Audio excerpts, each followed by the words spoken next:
Magandang araw po, ilang po sa aking channel, Love9 TV. Patalasasan po, meron po ba kayong mga properties na napapabayaan or non-performing assets? Plan nyo ibenta, pero wala kayong oras sa pagbibenta nito. Kung ito'y pagkakatiwala nyo po sa amin, tawag lang po kayo sa aking numero. Usap po tayo, gawin ko po ng video for free. Yes, libre po, wala po kayong babayaran. Tutulungan pa namin kayong mabenta ang inyong property. Kami na po bala sa marketing, sa boosting or paid ads. Even sa tripping, hindi na po kayo mapapagod sa pag-entertain ng mga buyers. Kami na po bala sa lahat. Tawag lang po kayo. Nandito po tayo ngayon sa Tagaytay kung saan meron po tayong bagong video presentation. Isang income-generating property na may lot area na 625 square meters at may floor area na 802 square meters. Meron po itong dalawang bahay at swimming pool. Nasa loob po ito ng isang guarded subdivision na tahimik ang lugar, sariwang hangin, at malamig po ang klima.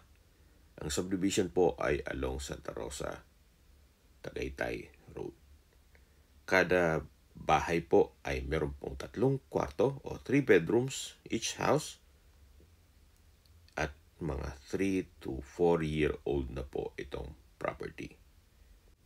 Ito po'y titulado, buhay po ang may-ari, kaya wala po kayong magiging problema sa documentation or sa transfer ng title.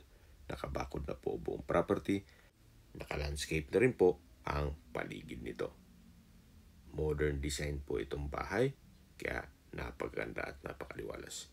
Ito po yung open garage, yan po yung steel gate, at meron pong 1 meter setback dun sa dulo nitong bahay. Yan po yung entrada at dito naman po yung daan papunta sa covered car garage. At meron din pong garden sa gilid nito. Then sa dulo po nun ay may malaking gate na rin. So samahan niyo po ako. Pasok po tayo. Ito po yung hallway or in between ng dalawang house. So yan po yung swimming pool. Pero check po natin itong first house. Dito po sa first house ay may balkonahe. Naka-glass railing. Then dito naman po yung glass walls sa part nitong living area. So ito po yung main door. Ito po yung first bedroom. Then ito pong wall ay may wall cladding. Then ito po yung living area at sa dulo po yung formal kitchen. So check po muna natin itong first bedroom. Malaki naman po ang espasyo, maliwalas. Meron pong glass walls and windows na may curtain, naka-ceiling cove design, may pin lamps. So far, maayos po ang pintura ng ceiling at wall. Dito naman po ay may study table na may sliding glass window at blinds. Ito naman po yung wardrobe. Dito po sa dulo ay meron pong toilet and bath, kung saan maayos naman ang toilet fixtures, naka-tile bathroom wall, at meron din po itong shower enclosure. Ganun din po. Naka-tile bathroom wall, may overhead shower or hot and cold shower, at may bathroom window. Maayos naman po ang disenyo. Elegante. So labas po tayo para check natin ibang parte ng bahay. So tunghayan niyo po itong first bedroom. Sa dulo po meron pong sliding glass door. Papunta naman yan sa balkonahe o terrace kung saan dyan po tayo galing kanina. So yun po yung pool. Then yun naman ang kabilang bahay. So ikutan po natin muna itong first house bago tayo lumipat. So ito po yung hallway. At dito naman yung kabilang kwarto, kung saan malaki din ang espasyo nito. Naka-ceiling cove design. Meron din pong split type aircon. At tungkol naman po sa mga gamit, siguro pag-usapan na lang yon ni owner. May wardrobe. Then, may wall-mounted table at may sariling toilet and bath. So, halos same setup po. May bathroom sink, vanity mirror, water closet, hot and cold shower, at ito'y naka-tiled bathroom wall. May shower enclosure na rin po ito. At bathroom window. Tunghayin niyo po ulit bago tayo lumabas. Itong second bedroom. So, labas po tayo. Then, dito naman po yung third bedroom. Itong third bedroom sa spasyo, sakto lang. Hindi naman siya ganun kaliit at hindi naman ganun kalaki. Meron po itong mga customized sliding glass window with curtain. Then, naka-ceiling cove design with pin lamps. May split type aircon. At may wardrobe. Sa pintura, maayos. Meron din po itong sariling toilet and bath. So, ganun din po. Halos parehas ang setup. Naka-wall mounted bathroom sink, vanity mirror, water closet, shower enclosure, hot and cold shower, at naka-tiled bathroom wall na rin po ito. Okay, lalabas po tayo. So, ito po yung third bedroom dito sa first house. So, mula po dito, matatanaw nyo ang living area o salas. Glass walls and windows with curtain. Naka-ceiling cove design with ceiling fan. Open concept lang po, walang partitions, kaya maaliwalas. So, yan po ulit yung living area o salas. At ito yung dining area. Then sa dulo po ay naka-glass walls with curtain, high ceiling. Check po natin itong formal kitchen kung saan ito'y naka-modular kitchen cabinet and drawers. May range hood, gas range, at kitchen sink. Dito naman po yung powder room. Meron pong wall-mounted sink, vanity mirror, water closet, at may disenyo na rin ang wall nito. So, yan po yung dining, yung living area, at dito po yung hallway papunta dito sa main door. Ito pong main door ay naka-customize wooden door. At ito yung balkonahe. Dito naman po yung hallway. Papunta naman yan sa entrada. At yan po yung main door ng second house. May stairs po dito. Papunta naman sa swimming pool. So mula naman po dito, ito naman yung balkonahe ng pangalawang bahay. Kung saan ang view naman ito ay itong swimming pool. Yan po yung perimeter fence. So, napakalinis po nitong property, well maintained.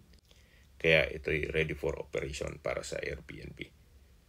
So same design, itong wooden door or customized wooden door. Ito po yung living area o salas. At sa likod po nito ay naka-glass walls na may curtain. Ito po ay high ceiling na rin na may LED lamps. Then, dito naman po sa kabila yung dining area. Ganun din po.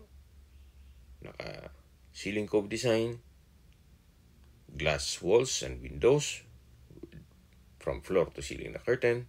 At dito naman yung formal kitchen. May pendant lamp, breakfast nook, then may storage ng kitchen utensils sa ilalim nito. At ito pong formal kitchen ay naka-modular kitchen cabinet. May range hood, tiled kitchen wall, kitchen sink, electric stove, kitchen drawer, at may spasyo para sa refrigerator. Ito naman po yung powder room. Ito pong powder room ay maayos naman ng toilet fixtures at halos same lang ang disenyo dun sa kabila. So, ito naman po yung dining area. At ulitin ko po, tungkol naman po sa mga gamit, siguro pag-usapan na lang ninyo ni owner kung isasama po yan. So, ito po yung hallway na papunta sa mga kwarto. So, for each house, meron pong 3 bedroom. Check po muna natin itong master's bedroom kung saan napakalaki po ng espasyo nito.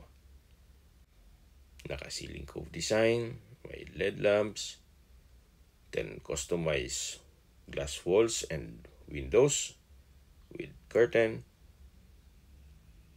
Maayos ang pintura ng ceiling at wall, naka-tile flooring. At dito naman po ay may wall-mounted table. Then meron pong wardrobe. At dito naman po yung toilet and bath. So halos parehas lang po ang mga disenyo nila. Naka wall-mounted bathroom sink, water closet with bidet, vanity mirror, shower enclosure, hot and cold shower, naka-tile bathroom wall, at meron pong bathroom window. Labas po tayo. So, tunghay nyo po ulit itong master's bedroom o first bedroom dito sa pangalawang bahay o second house. So, ito po yung hallway. At check na natin itong second bedroom. Ito pong second bedroom sa spasyo, sakto lang. Hindi naman siya ganun kaliit at hindi naman ganun kalaki. Naka-ceiling cove design. Then, meron din pong customized glass walls and windows with curtain. Meron pong wardrobe. Then, wall-mounted cabinet. At may sariling toilet and bath. Maayos naman po ang toilet fixtures nito. May shower enclosure. Then, hot and cold shower. At naka-tiled bathroom wall. So, halos same design. Kung mapapansin nyo po, mula dun sa kabilang kwarto hanggang dito. So, ito naman po yung last bedroom o third bedroom na kung saan meron po itong mga customized glass walls and windows, naka-ceiling cove design, wall-mounted table, at wardrobe. Dito naman po yung toilet and bath. Naka-wooden door, maayos naman ang toilet fixtures. Then, meron din pong shower enclosure. May hot and cold shower. Naka-tile bathroom wall. At bathroom window. So, ganun din po. Halos parehas lang po ang disenyo nila dun sa ibang mga kwarto. Yan po, tunghayin nyo po ulit itong third bedroom o last bedroom dito sa second house. So, mula naman po dito, paglabas nyo, meron pong glass walls. At ito na po yung living area o salas, yung kitchen, at sa dulo po yung dining area.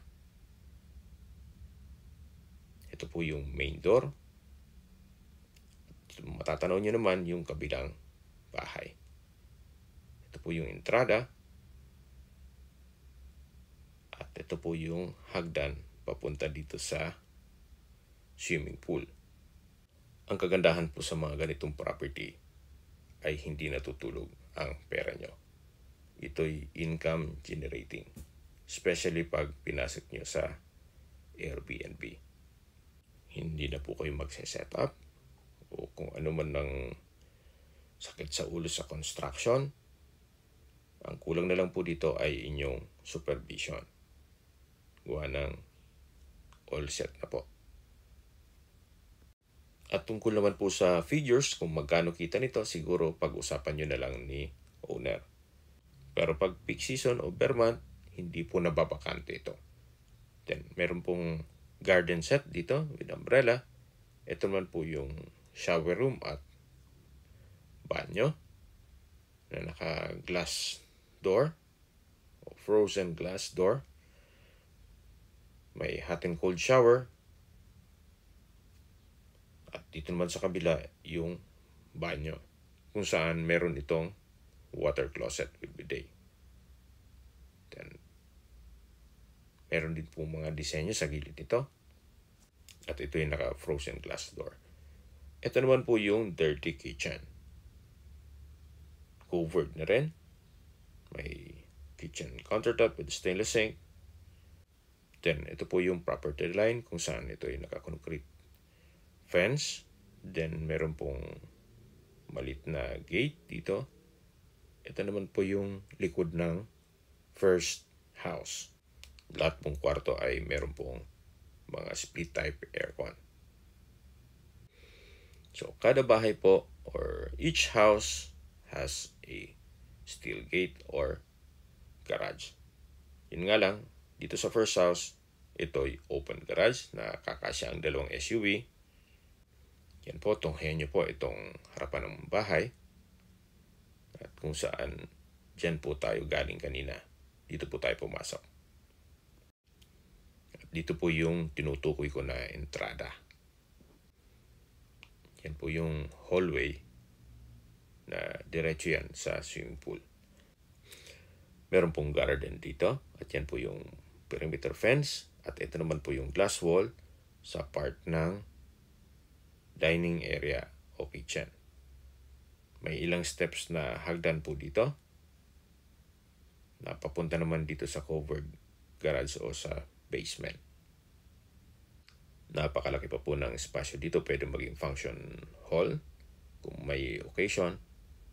Yan po yung garden. May mga ornamental plants sa palibot nito. At yan po yung second gate o gate para naman dito sa second house. Tunghayan nyo po itong side view itong second house. Napakaganda po ng disenyo. Ito'y modern design. So, dito po sa basement ay meron pong room o kwarto. Sa ngayon, ito'y tirahan ng caretaker. Kompleto na rin po dyan. Pero, syempre, para sa privacy naman nila, hindi ko muna kinuhanan ng video. Pero meron pong bar sa gilid nito. Then, meron din pong kompleto rin po kaya ng banyo at kwarto. So, yan po yung covered garage o pwedeng function hall. At yan pong sa kanto ay yung third bedroom. Then, yung master's bedroom doon naman sa kabilang kanto. Okay, habang naglilibot po tayo, pag-usapan natin ang distance, location at travel time. Mula po sa Tagaytay Flower Market, ang distance is 1 km at ang travel time is 1 minute. At mula naman po sa Picnic Grove, ang distance is 3.2 km at ang travel time is 6 minutes. At mula naman po sa Tagaytay Rotonda, ang distance is 3 km at ang travel time is 5 minutes. Sa Tagaytay Rotonda po ay kumpleto na rin gaya ng malls, hotels and restaurants, church, schools at hospital. Yan po yung lagi kong binabanggit sa inyo na dapat yung i-consider sa paghanap ng property yung meron pong malapit na hospital. Hindi ko naman po sinasabing sakitin kayo. Yan naman po ay for emergency purpose lang naman. At mula naman po sa airport, ang distance is 53.9 kilometers at ang travel time is 1 hour and 10 minutes. Ang estimated elevation po above sea level ay 1,500 feet. Ito'y nasa mataas na lugar, kaya flood-free area. Okay, sa presyo na po tayo. Ito po'y binaba na ni owner from 48 million, ginawang 43 million pesos net. Opo, kung familiar po kayo dito, na-vlog ko na po ito at nag-reprice po ngayon si owner. Kung may mga katanungan po kayo o gusto nyo magpasat ng tripping dito sa property to, tawag lang po kayo sa aking numero. At sa mga kababayan naman natin nasa ibang bansa, meron po akong Telegram sa mga iPhone user man, may iMessage. Meron din pong Imo, Skype, Viber at WhatsApp. Same number lang po, 0917-316-3399. Sa mga nagtatanong naman po ng aming Facebook, meron po aming Facebook page na Nov9TV at Facebook Reels video. Pakisuyo po, pakilike and follow na rin. Meron din po kami ibang YouTube channel na The Nov9TV channel at AC Listings. Sana po naibigyan yung aming video presentation. Pakilike and subscribe na po sa aking channel para ma-update din po kayo sa aking future listings. Kung sakali po hanap nyo yung mas malaking sukat ng lupa, meron din po kami ibang listings na pwede nyong pagpilian. Huwag po kayong mag-atubiling tumawag sa amin, then let us know your budget para malaman namin kung anong property pwede namin i-alok sa inyo. Sa lahat pong viewers, subscriber at nagtiwala po sa amin, salamat po sa suporta. Ingat po kayo lagi at yung pamilya. Maraming salamat po.